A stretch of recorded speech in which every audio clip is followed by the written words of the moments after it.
Negativo que va a permitir, entre otras cosas, establecer las dosis que van a ser utilizadas para el manejo de los diferentes fármacos. Bien, para esto entonces el día de hoy tenemos dos puntos en concreto que son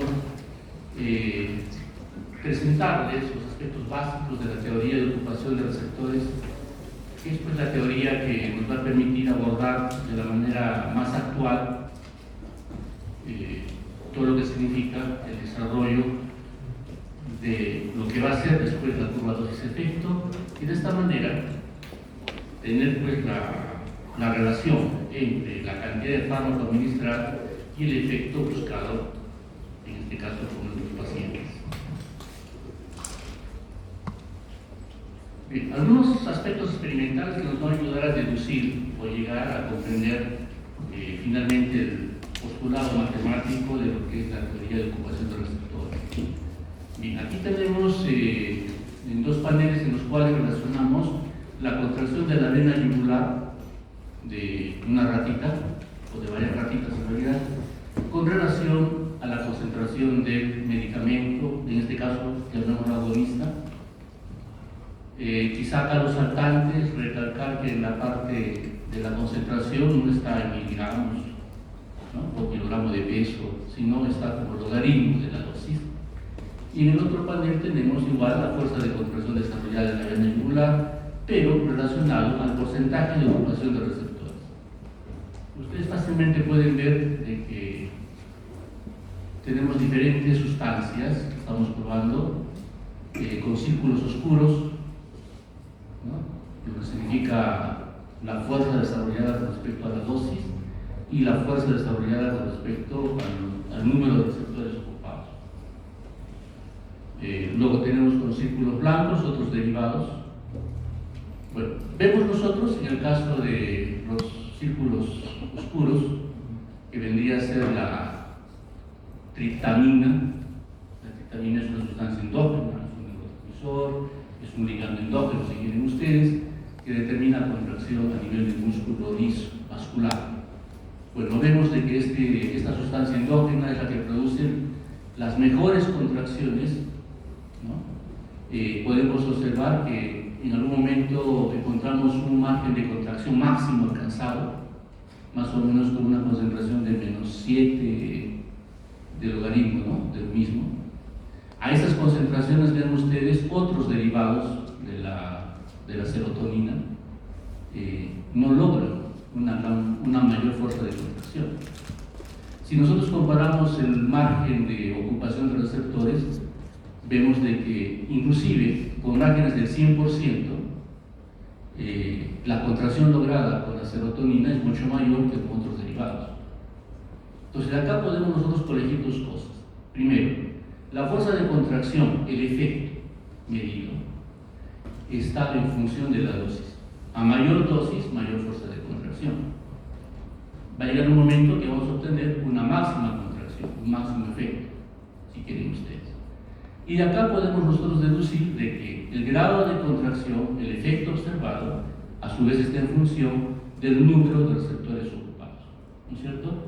Por lo tanto, hay una correlación entre la cantidad de fármaco administrado y el número de receptores ocupados. A mayor concentración o a mayor dosis del fármaco administrado, se ocuparán más receptores y por lo tanto habrá una mayor, en este caso, fuerza de contracción. Pero también podemos ver que no todas las sustancias producen la misma fuerza de contracción, a pesar de que puedan estar ocupando un 100% de receptores. Esto significa que algunas sustancias tienen alguna propiedad de producir un efecto mejor que otro, ¿cierto? Bien, esto entonces se va a graficar en esta ecuación, que es muy similar, en todo caso la deducción de la misma sigue más o menos el mismo derrotero que lo que se hace cuando ustedes estudiaron cinética enzimática. En todo caso, la respuesta, el efecto, está en función de la cantidad de fármaco administrado, en este caso ligando, sustancia agonista, por decirlo así, involucra un factor de afinidad. La posibilidad de que el fármaco se una al receptor es la constante de afinidad, si quieren ustedes, y una constante alfa que viene a ser esa actividad propia que tiene el medicamento del lugar efecto, que en su sentido más antiguo se denominó actividad intrínseca. Ese valor de actividad intrínseca tenía un valor que iba de 0 a 1. 1 cuando era un agonista completo, 0 cuando era un antagonista. ¿Recuerdan que era antagonista? Era aquel fármaco que iba a evitar una respuesta. En otras palabras, su efecto es nulo. Entonces, cuando una sustancia tiene actividad antagonista, su alfa será de 0. La respuesta será 0, evidentemente. Pero cuando es completo, cuando es 1, la respuesta será pues la máxima posible de observar. Bien. Tenemos la primera aproximación a lo que es la relación que hay entre fármaco y efecto observado. Acá tenemos otro experimento que se realizó, entre otros muchos, que en su momento se dieron. Tenemos el máximo de contracción también de un músculo con esta sustancia, prenorfenol, que correspondería a un agente beta-adrenérgico, y se va a estudiar en el músculo auricular del cobayo, GPS, guineapié, conejillo de indias, cobayo, cuy, ¿no? En el músculo auricular derecho, el músculo auricular izquierda y el músculo dorsal largo en el hombro. Son músculos estriados. Vean ustedes que el dorsal largo está en la espalda del animalito, la aurícula es músculo cardíaco. La diferencia entre la aurícula izquierda y la aurícula derecha es que en este caso está tratada con tiroxina, hormona tiroidea. Y ustedes pueden ver de que la sustancia utilizada va a tener diferentes patrones de contracción. ¿En quién es mayor? Cuando la aurícula está tratada con tiroxina. Cuando la aurícula simplemente es el músculo solo, sin un tratamiento previo, tiene un margen de contracción menor al anterior, pero mucho mayor que el que se observa en el músculo estriado común y corriente, ¿no es cierto? Músculo cardíaco, auricular, músculo estriado común y corriente. Entonces hay diferencias, ¿no es cierto?, entre lo que es el músculo estriado cardíaco y lo que es el músculo estriado esquelético. Pero ¿por qué la aurícula derecha tratada con tiroxina funciona más que la aurícula izquierda sin tratamiento con tiroxina? Porque la hormona tiroidea, si ustedes recuerdan, favorece la expresión de receptores beta. Entonces el músculo auricular tratado con tiroxina expresa más receptores beta. Y cuando nosotros le damos una sustancia que tiene actividad beta-adrenérgica, por lo tanto, la respuesta va a ser mayor, porque hay más receptores. Entonces, ¿esto a qué nos lleva? Que de acuerdo al modelo que nosotros utilizáramos para estudiar un fármaco en laboratorio, hay condiciones propias del tejido que puede determinar diferentes respuestas. No es lo mismo hacer un estudio en un músculo o un órgano aislado que hacerlo con el animal entero, porque hay varias variables adicionales. Entonces, cuando nosotros administramos un medicamento a un paciente, pues va a resultar una interacción, la suma de interacciones de cómo funcionan los diferentes sistemas y cómo las diferentes sustancias endógenas y otras características adicionales que puedan ver pueden afectar el funcionamiento o la respuesta final del medicamento. Entonces, con todo esto es posible introducir otros términos que van hasta cierto punto complicar la primera ecuación que tenemos. Entonces, la respuesta o el efecto observado es una función del denominado ahora estímulo. El estímulo viene a ser pues una relación matemática, nuevamente donde está la concentración del medicamento del agonista, más un factor, ya no es la alfa, sino llamamos E, que se llama efectividad, que de alguna manera denota las características que tiene ese tejido, que tiene ese órgano, que le permite responder de una manera particular.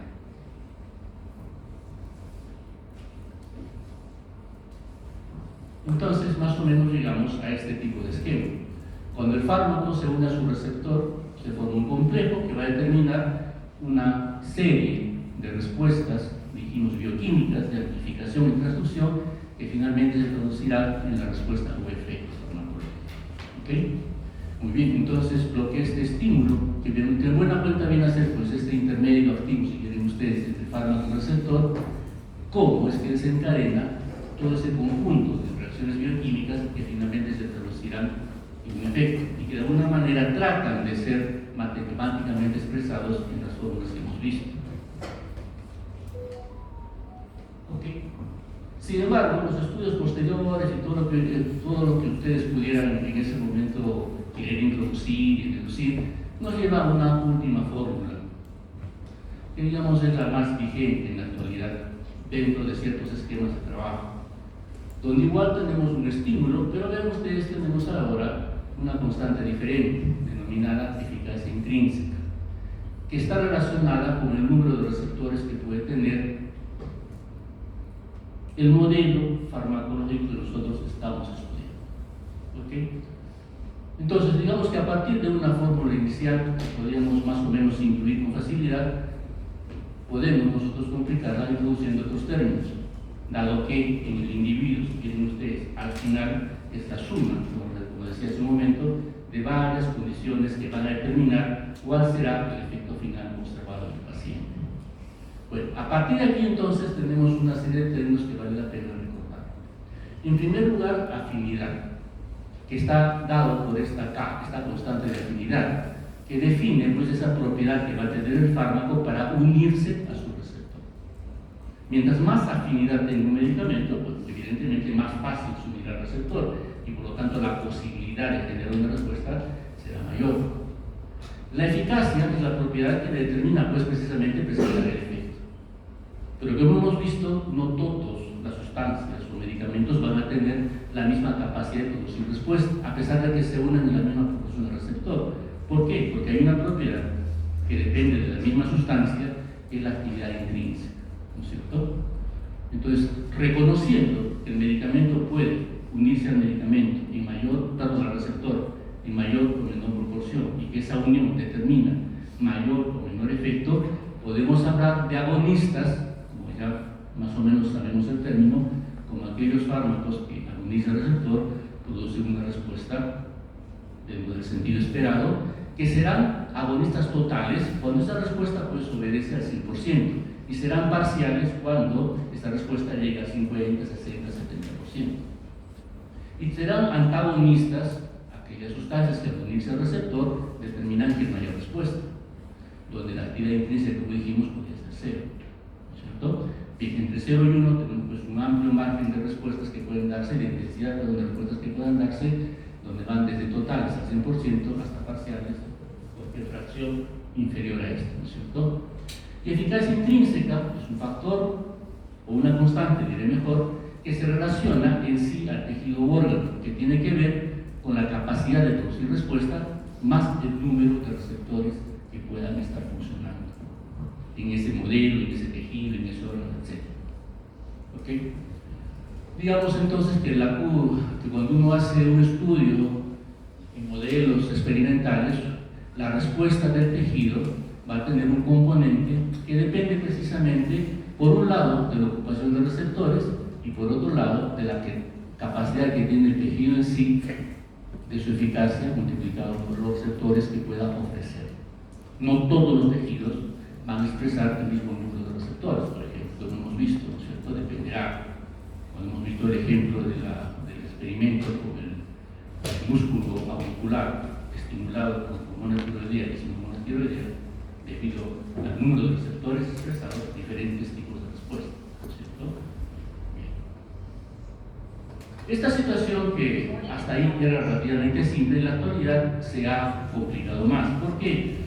Porque como recuerdan ustedes, cuando se logra determinar en esa cascada de señalización de amplificación de señales, hay varios intermedios bioquímicos, entonces cada uno de ellos puede participar de diferentes maneras. Por lo tanto, los modelos matemáticos pueden complicarse tal como ustedes pueden ver ahí. Esto ya obliga otro tipo de análisis, no tan sencillo, evidentemente. A partir de acá, y especialmente cuando uno estudia los receptores ligados a proteínas G, como dijimos, son entre los principales modelos a utilizar, encontramos entonces ahora nuevos conceptos importantes e interesantes. No son tan nuevos en realidad, porque digamos tienen ya como unos 20 años de vigencia, pero recién están comenzando a introducirse en la práctica, porque se ha visto que más de un medicamento va a tener estos comportamientos. En la actualidad se acepta que el receptor va a estar en dos estados, un estado inactivo y un estado activo. Evidentemente el estado inactivo no produce ningún tipo de efecto, ¿no es cierto? El receptor activo sí puede producir efecto. En un estado de reposo hay un equilibrio entre la forma inactiva y la forma activa, que muchas veces, cuando es posible medirla, podemos nosotros con técnicas especiales medir pues, que hay cierta magnitud de efecto, mínima, pero existe. Ahora, una cosa es que yo diría que está en reposo y otra que está en estado inerte. En reposo significa un equilibrio, en estado de normalidad, si quieren ustedes, en el cual puede haber una fracción de receptor activo que produce pues, cierto efecto. En la actualidad, muchos fármacos se considera que son agonistas cuando al unirse al receptor estabilizan la forma activa y por lo tanto el efecto va a ser manifiestamente observable y cuantificable y de repente del 100%. Y vamos a llamar agonista inverso cuando el receptor se une a un fármaco que va a estabilizar la forma inactiva, donde al estar ese fármaco, pero ese receptor totalmente en forma inactiva, no manifiesta ningún tipo de efecto. Un agonista y un agonista inverso, porque lo lleva a la forma inactiva. Entonces alguien preguntará, ¿y dónde está el antagonista entonces en este modelo? El antagonista está acá. Aquel fármaco que va a estabilizar el estado de reposo. ¿Significa que puede haber un poquito de efecto? Posiblemente sí, pero no lo va a llevar al efecto completo que hace un agonista. Y evidentemente no como el agonista inverso que va a determinar ausencia total de efecto, ¿no es cierto? Entonces este esquema en la actualidad funciona para conceptuar diferentes fármacos que hace unos años eran considerados como antagonistas, pero ya ahora se sabe que son agonistas inversos. Entonces en la definición que uno ya tiene que hacer medicamentos de varios fármacos, ya no tiene que mencionar si es agonista, antagonista, sino también tienes que saber decir si es agonista inverso. Simplemente para señalar que a su vez resultan otros modelos matemáticos que pueden surgir cuando hay varios elementos, sobre todo a nivel de señal de transducción. Y la figura que ustedes ven en Goodman, ¿no es cierto? Acá les habla de lo mismo. Tenemos cuando el fármaco, cuando se une el fármaco al receptor determinando un 100% de intensidad, lo llamamos que es un fármaco agonista, receptor activo. Cuando el fármaco lleva el fármaco al receptor a la forma inactiva, es un agonista inverso. Cuando se mantiene el estado de equilibrio, el estado de reposo, hablamos de antagonista. Cuando algún fármaco tiene una actividad que no llega al 100%, o sea que no todo el receptor, en otras palabras, está en forma activa, tenemos agonistas parciales.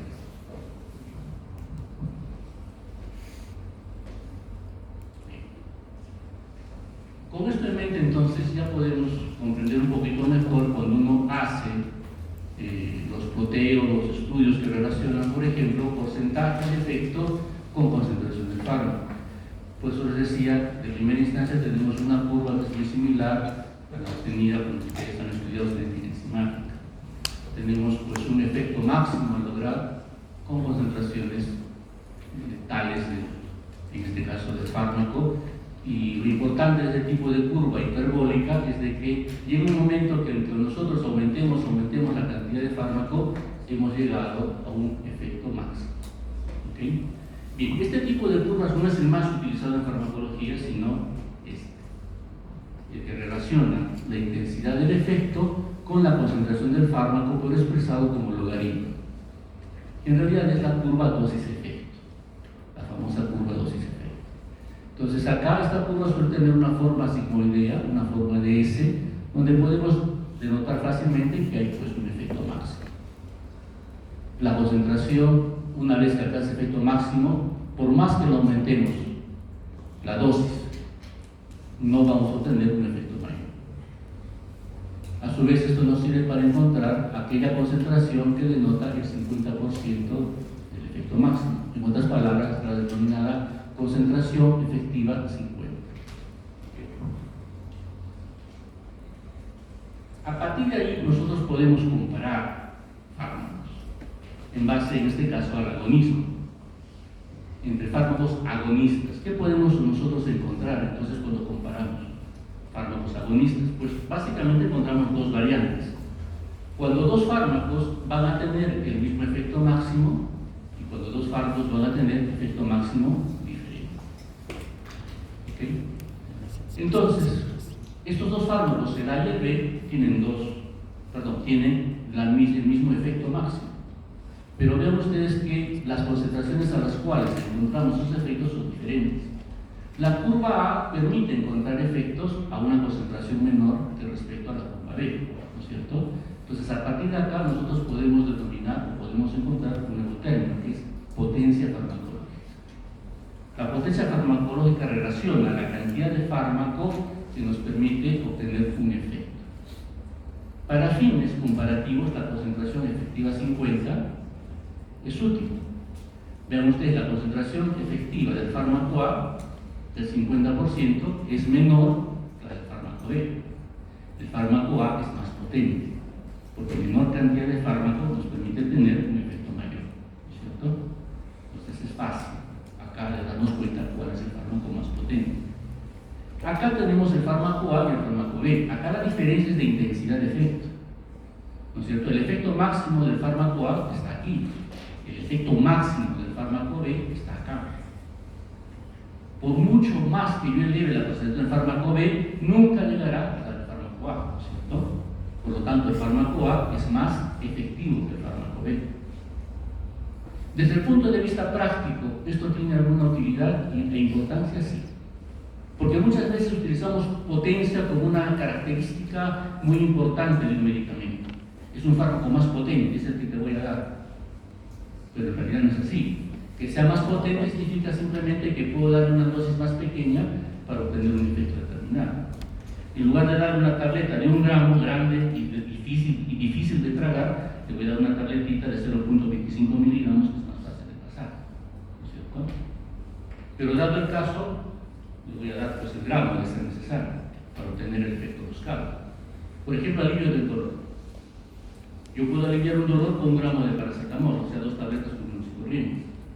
Pero de repente el mismo dolor lo puedo aliviar con 10 miligramos de ketorolaco. 10 miligramos más chiquito, 1 gramo más grande.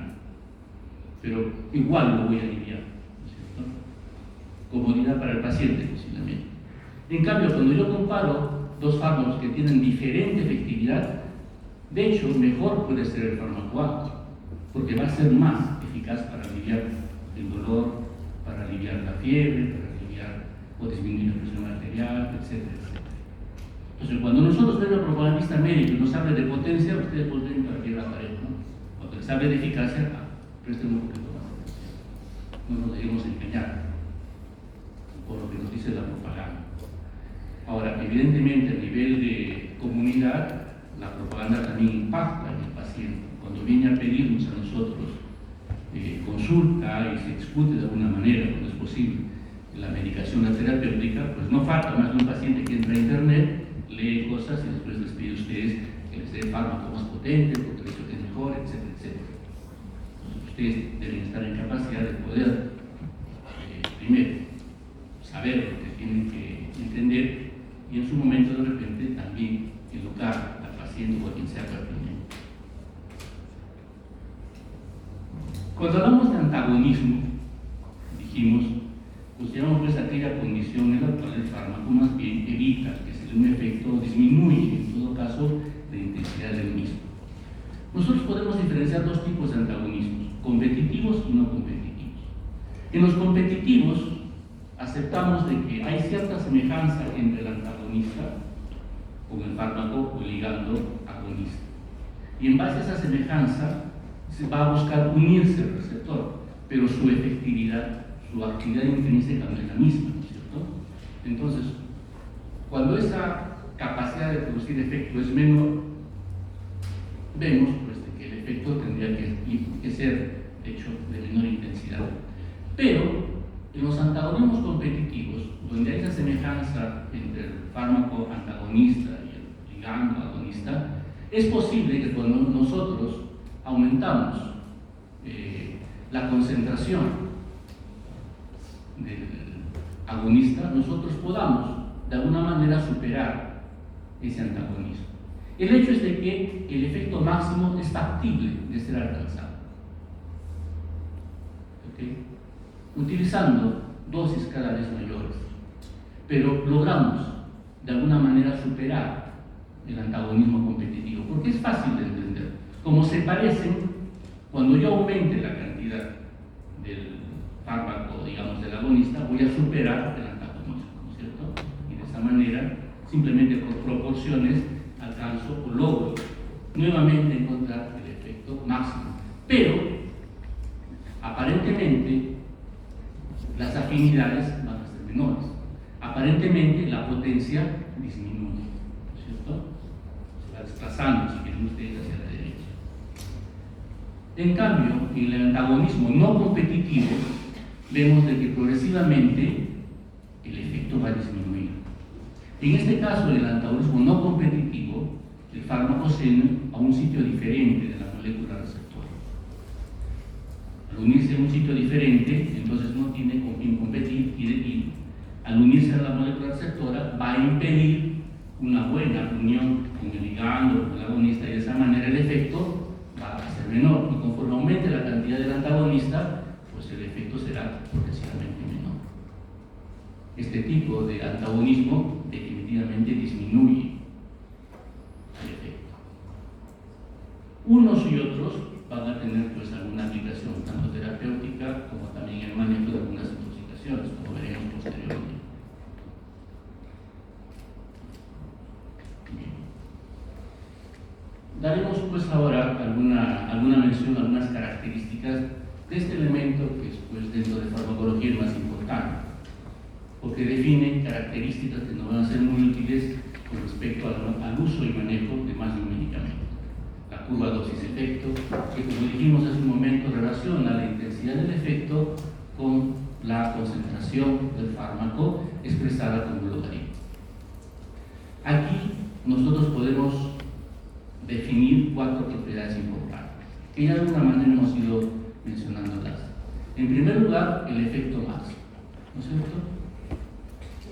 En segundo lugar, la potencia, como esa relación que hay entre efecto y cantidad de fármaco administrado, ¿no es cierto? Pero también encontramos aquí la pista pendiente, que es una línea que corresponde pues a la curva de máxima inclinación del curva dosis-efecto, que está relacionada con la seguridad del medicamento.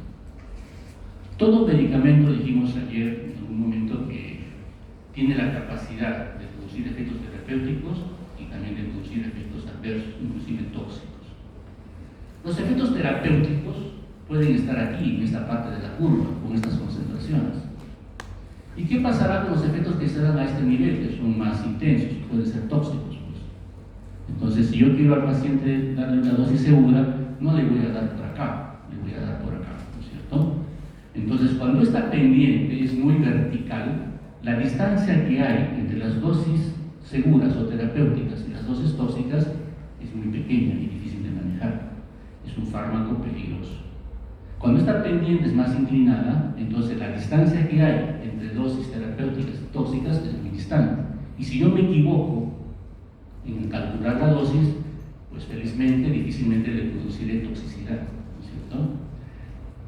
Muchos medicamentos tienen esa gran distancia entre dosis terapéuticas y dosis tóxicas. Otros medicamentos la tienen muy estrecha. Por ejemplo, cuando uno maneja fármacos contra el cáncer, este margen de seguridad, esta pendiente es muy pequeño. Por eso es que fácilmente el medicamento anticanceroso puede producir daño en el paciente cuando no se hace un cálculo exacto del medicamento. Inclusive cuando no se considera bien el estado del paciente, lo que nos lleva a considerar la otra característica, la variabilidad biológica. Todos los pacientes son diferentes. El mismo paciente es diferente cuando era niño, cuando es adulto. Hace un año a lo que es hoy día. Puede haber diferencias que van a determinar a su vez diferente comportamiento terapéutico.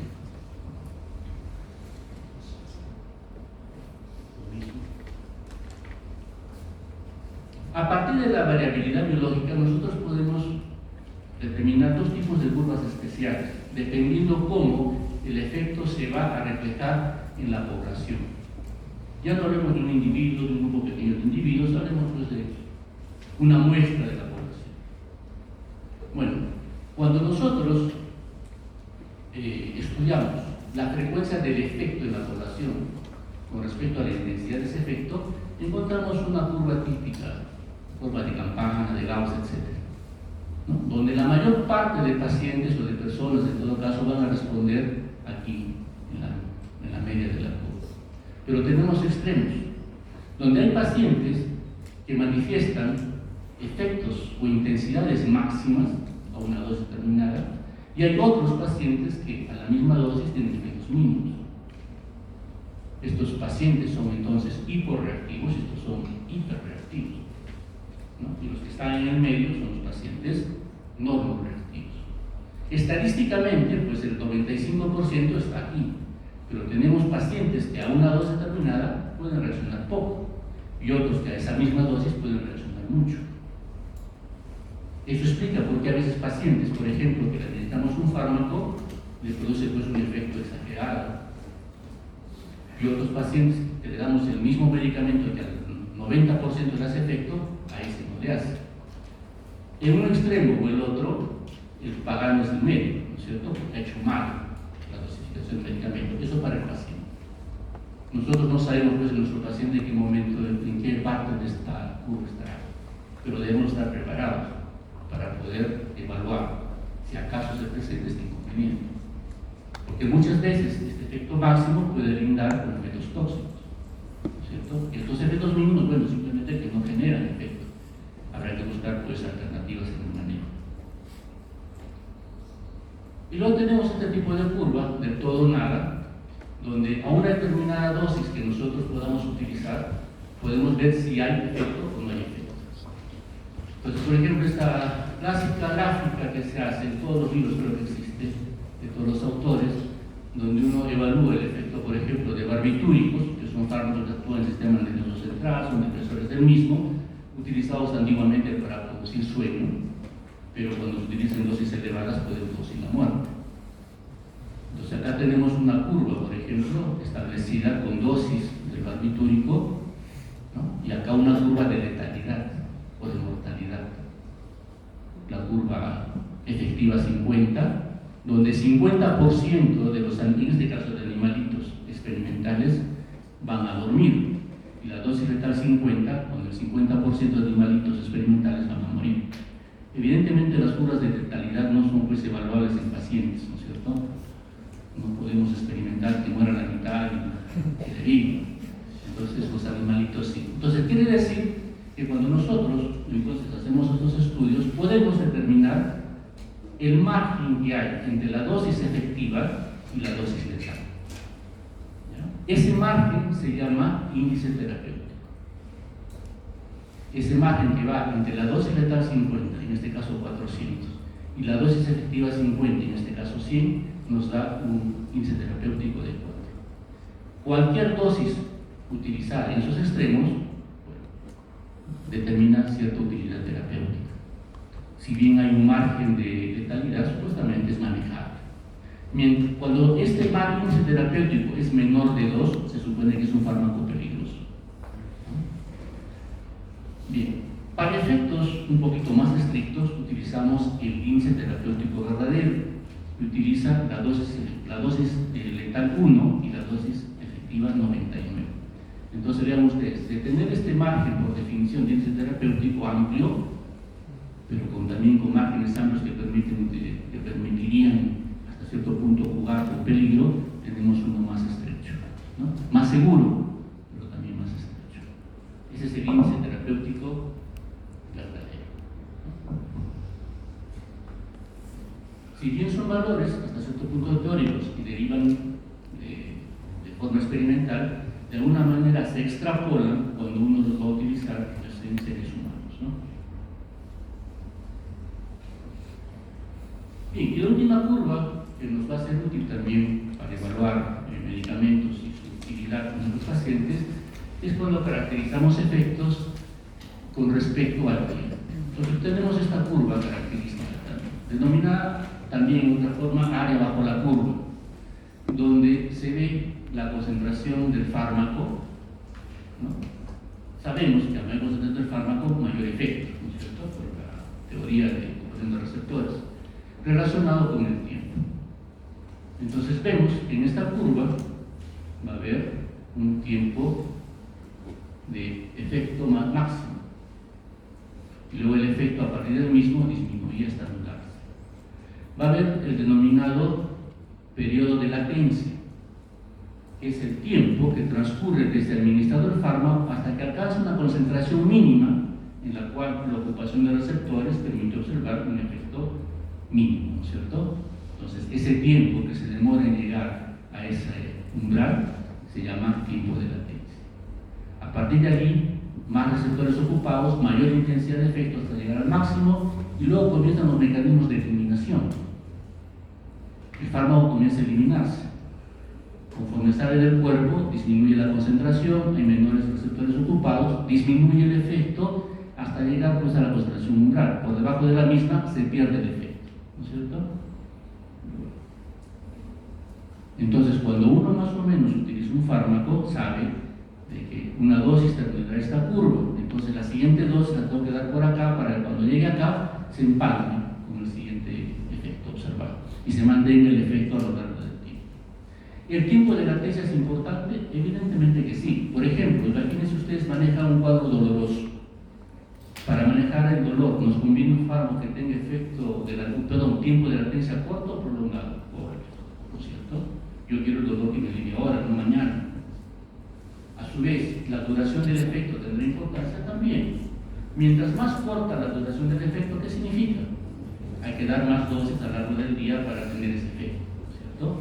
Igual, si yo tengo que manejar un cuadro doloroso, si bien me interesa, por un lado, un tiempo de latencia corto, también me interesa un tiempo de acción prolongado. Lastimosamente, no todos los fármacos tienen este perfil, tiempo de latencia corto y efecto prolongado. Entonces, muchas veces tenemos que combinarlos. Combinamos un fármaco de tiempo de latencia corto y lo combinamos con otro de tiempo de acción prolongado. Y la combinación de los mismos nos mantiene pues un estado analgésico, ya que es el ejemplo que estamos tomando para manejar en el paciente. ¿Okay? Bien. El conocimiento entonces de estas particularidades nos ayuda a que nosotros podamos hacer un buen manejo del medicamento. Ayer me preguntaban sus compañeros, la farmacometría. La farmacometría utiliza todo esto, más parámetros farmacocinéticos, para poder establecer modelos de dosificación adecuados a cada paciente. Entonces, esto más farmacocinético. Todo eso hace farmacometría.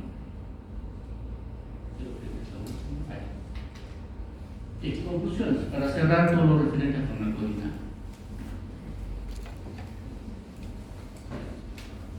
Generalmente el fármaco tiene que unirse a su receptor para producir un efecto. Hablamos de agonistas, ¿no?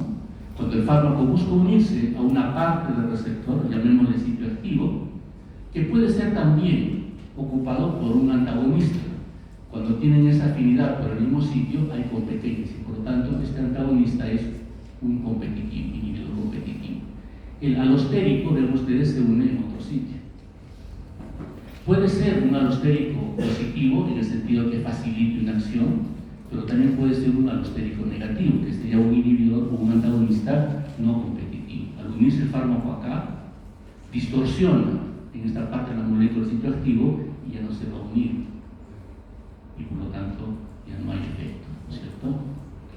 Bien, recuerden ustedes lo que es afinidad, lo que es eficacia, actividad intrínseca, lo que son agonistas totales, parciales, lo que sale pues, de la teoría de ocupación de receptores. Los conceptos actuales, en lo que es agonista completo, agonista inverso, agonista parcial y antagonista. Para esto recuerden que hay forma activa y forma inactiva del receptor. Las propiedades de la curva dosis-efecto, que es una curva que resulta de graficar la intensidad del efecto versus la concentración expresada en forma logarítmica. Tenemos un efecto máximo, tenemos la potencia, relación entre efecto observado y dosis utilizada, tenemos la pendiente, que nos indica de alguna forma, nos acerca a la seguridad del medicamento, y la variabilidad biológica.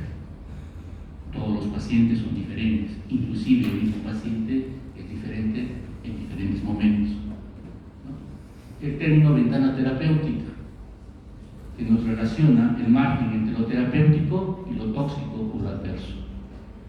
Entonces, esta ventana terapéutica representa el margen que nosotros debemos recordar cuando dosificamos a nuestros pacientes el medicamento. Cuando nosotros utilizamos en forma correcta el medicamento, no vamos a decirle tómate una tableta cada 8 horas, no, una cápsula no. Tenemos que decir que utilizará 10 miligramos por kilo de peso por dosis, por ejemplo. Porque dependerá la presentación del medicamento para ver si le damos 5 mililitros, una tableta de 500, etcétera, etcétera. Entonces aquí ya, en esa información que ya tiene que ver con el manejo personalizado del paciente, tiene que estar nuestro conocimiento de las diferentes formas farmacéuticas que se nos ofrece para poder utilizar. O sea, es parte de la práctica médica en sí. La curva de efectos con respecto al tiempo, periodo de latencia, efecto máximo, duración del efecto, ¿no? Son parámetros que nosotros encontramos en más de uno de los elementos que nos proporcionan como información de un medicamento. Cuando los visita el propagandista y les da los triforeados, les da toda la propaganda, mencionan tiempo de latencia, mencionan tiempo de efecto máximo, duración de acción, etc. Para cuando quieren comparar con la competencia y demostrar que su fármaco es superior, dicen es más potente, pero nunca les dicen si es más eficaz o no. Entonces no se dejen engañar ustedes. Muy bien. Si ustedes quieren repasar unas preguntitas, cuando les haga llegar a su delegado las clases, pueden entrar a esa clase y pueden practicar un poco cómo eran las preguntas de examen, menos son así, las normas difíciles.